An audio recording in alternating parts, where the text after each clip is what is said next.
Este lunes, la Suprema Corte de Justicia de la Nación discutirá la legalidad de la primera parte del Plan B de la reforma electoral del presidente Andrés Manuel López Obrador.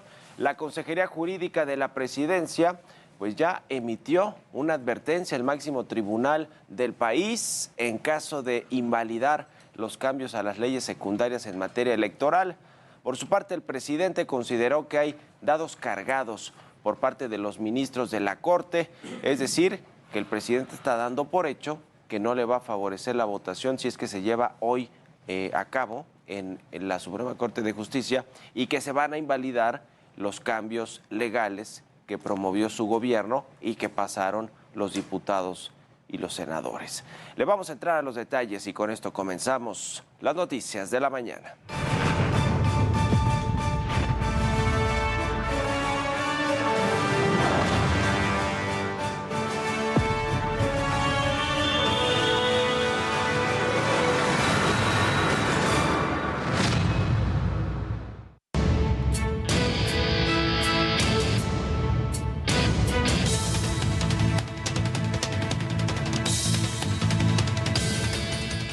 Ya le decía, este lunes el Pleno de la Suprema Corte de Justicia de la Nación discutirá el proyecto de sentencia presentado por el ministro Alberto Pérez Dayán, con el que se busca invalidar la primera parte del Plan B de reforma electoral impulsado por el presidente Andrés Manuel López Obrador.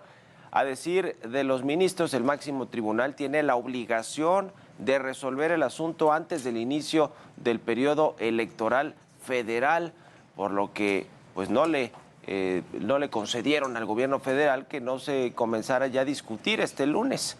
Pero ¿qué es lo que realmente va a discutirse en la Corte sobre este Plan B en materia electoral? Aquí le presento el detalle con toda la información. Luego de varias semanas de haber puesto freno a la aplicación del Plan B en materia electoral del presidente Andrés Manuel López Obrador, la Suprema Corte de Justicia de la Nación iniciará la discusión sobre dicho paquete de reformas. Se trata de las modificaciones a la Ley General de Instituciones y Procedimientos Electorales y la creación de una nueva Ley General de Medios de Información en materia electoral, mismos que, a decir de algunos políticos, ponen en riesgo la democracia del país. Que se respete la Constitución quiere decir que las leyes secundarias no la violenten, que el presidente no quiera abusar de su cargo y de su mayoría simple en la Cámara de Diputados para querer ponerse las reglas a modo en materia electoral.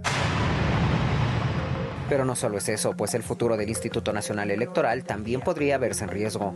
Que el Plan B afecta a ambas instituciones, al Tribunal y al INE, por dos vías. En primer lugar, de forma directa por los cambios que se introducen en las facultades y funcionamientos de cada institución. Pero en segundo lugar, también se impacta de manera indirecta, dada la estrecha vinculación que ambas instituciones tienen derivadas del modelo electoral que nos hemos dado. Hay que señalar que las modificaciones que plantean a la Ley General de Comunicación Social también podrían dinamitar las elecciones en Coahuila y el Estado de México, así como las presidenciales en 2024. Y es que de ser aprobado el Plan B en materia electoral, los actores y partidos políticos ya no rendirían cuentas al INE, pues podrían utilizar los recursos de sus movimientos para promocionarse sin ser señalados por actos anticipados de campaña. Dichas modificaciones también impedirían al Instituto Nacional Electoral castigar a quienes no transparenten sus ingresos y gastos anuales. Israel Morales, Heraldo Media Group. Mientras tanto, el presidente Andrés Manuel López Obrador, ya le decía, dice que los dados están cargados en la Suprema Corte de Justicia de la Nación. Aseguró que los ministros buscarán frenar esta primera parte del Plan B en materia electoral, pues se mantienen al servicio del conservadurismo. Sin embargo, dijo que esto no impedirá que el pueblo siga impulsando la transformación de México. ¿Por qué es que el presidente considera que hay dados cargados en la Corte? Bueno, en el máximo tribunal hay 11 ministros y ministras, así está conformado el Pleno de la Suprema Corte de Justicia, de los cuales 4 de estos ministros y ministras fueron propuestos ya por la administración del presidente López Obrador. Se trata de Juan Luis González Alcántara, Margarita Ríos Farjat, Yasmín Esquivel y Loretta Ortiz, quienes junto a sus compañeros han votado en repetidas ocasiones en contra de los proyectos del gobierno. Casi que con independencia de Yasmín Esquivel y de Loretta Ortiz, el resto de los ministros pues se ha votado varias veces en contra de, ahora sí que del gobierno, aunque ellos se basan en lo que dice la Constitución, en la técnica de cómo se está conformada la Constitución y cómo se debe de aplicar la ley. Eso es lo que hacen los ministros y ministras de la Corte. No es un tema político, aunque el presidente del observador sí lo ha querido llevar a esa arena política.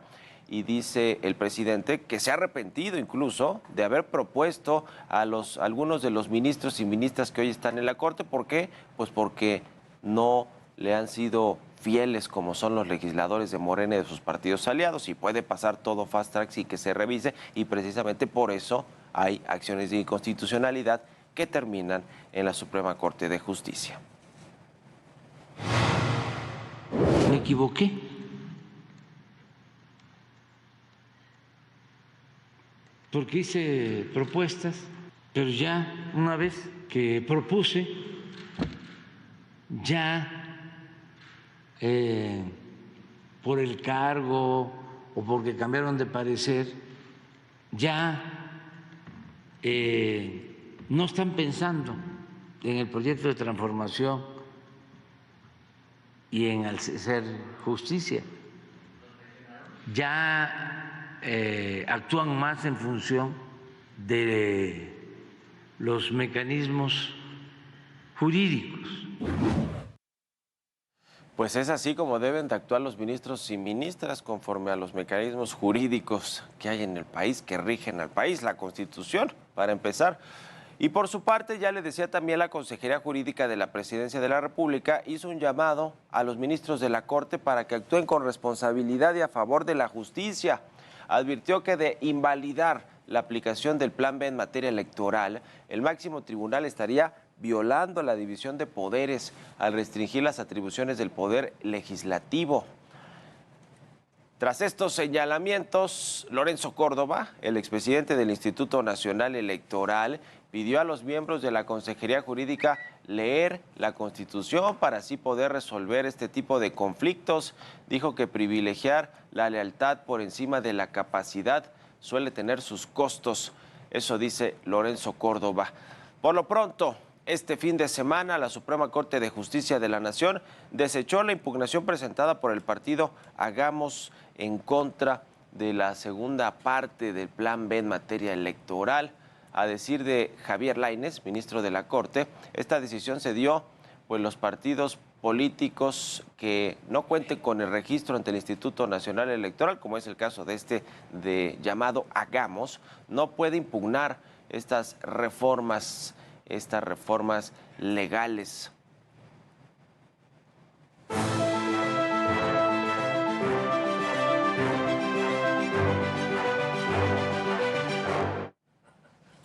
Pues como ya lo anticipa el propio presidente López Obrador y su gobierno, hoy la Corte va seguramente a rechazar estos cambios legales que se hicieron en el Congreso a las leyes secundarias en materia electoral. Es decir, le dará un nuevo revés la Corte, el Poder Judicial, al gobierno federal, al presidente López Obrador, y de alguna manera los legisladores que se saltaron el proceso legislativo como debe de seguirse para aprobar estas reformas, le decía, en leyes secundarias de reforma electoral, porque no les alcanzó para sacar una reforma constitucional, porque no tienen la mayoría calificada en el Congreso, es decir, no tienen los votos de la oposición, del PAN, el PRI, el PRD, de Movimiento Ciudadano, y entonces hicieron reformas legales a legislaciones secundarias que, pues, en muchos sentidos rayaban en lo inconstitucional. Y lo decía el propio Ricardo Monreal, que en su momento, el coordinador de los senadores de Morena, que ahora ya está muy plegado a lo que dice el presidente y a Morena de nueva cuenta, pero en su momento él votó en contra de estos cambios. ¿Por qué? Pues porque argumentaba vicios de inconstitucionalidad, que finalmente se sabía que iban a llegar a la Suprema Corte de Justicia de la Nación, como ya llegaron, y los ministros, al ser un tema de primera importancia para el país y por los procesos electorales en puerta en el Estado de México, en Coahuila, pero sobre todo los del 2024, pues tienen que resolver este asunto. El presidente López Obrador, ya le decía, anticipa que los ministros de la Corte van a fallar en contra de que se mantengan estas legislaciones como están, y es decir, pues que las van a echar atrás que los cambios que se hicieron desde el legislativo, que los promovió el Poder Ejecutivo, el presidente, pues no van a mantener su vigencia con esta votación de la Corte, que no sabemos si va a ser hoy mismo, pero sí hoy mismo va a comenzar la discusión y veremos, seguramente si no es hoy, será el resto de la semana cuando se lleve al Pleno a la votación y los ministros pues le den palo, como se dice en el argot judicial, al gobierno o a los legisladores, y no porque quieran dárselo, porque quieran hacerlo de una forma política. Le decía, esto tiene que ver con técnica judicial, constitucional, de cómo se tratan estos asuntos en la Corte, no de si le favorece o no a la transformación, de si le favorece o no al presidente o a la oposición política. No, es un tema eminentemente judicial, de inconstitucionalidad y de vicios de inconstitucionalidad y de controversias constitucionales. Ese es el asunto.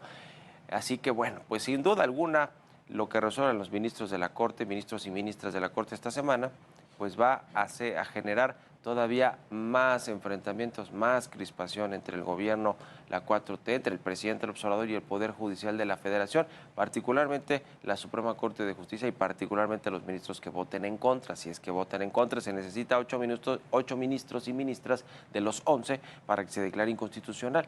Yo creo que sí los van a obtener y que el presidente López Obrador, como ya le dije en algún momento, va a usar la bandera de la Corte y del Poder Judicial corrupto y a los intereses de los potentados o de los conservadores, como los llama el presidente López Obrador, para hacer una campaña electoral y que en el 2024, cuando se cambia el Congreso mexicano, en la Cámara de Diputados y el Senado, donde pasan estas legislaciones, ya no legales, sino hasta constitucionales, pues ya no tengan necesidad de irse a la Corte, porque ya el Poder Legislativo puede cambiar la Constitución sin que en el cambio de leyes haya vicios de inconstitucionalidad. En fin, lo va a utilizar sin duda alguna el presidente este tema de la Corte y del Poder Judicial como bandera electoral hacia el 2024, particularmente hablando del Congreso de la Unión, donde no tienen mayoría calificada y el presidente querrá que en el 24 sí la tengan. Se ve muy difícil, pero el presidente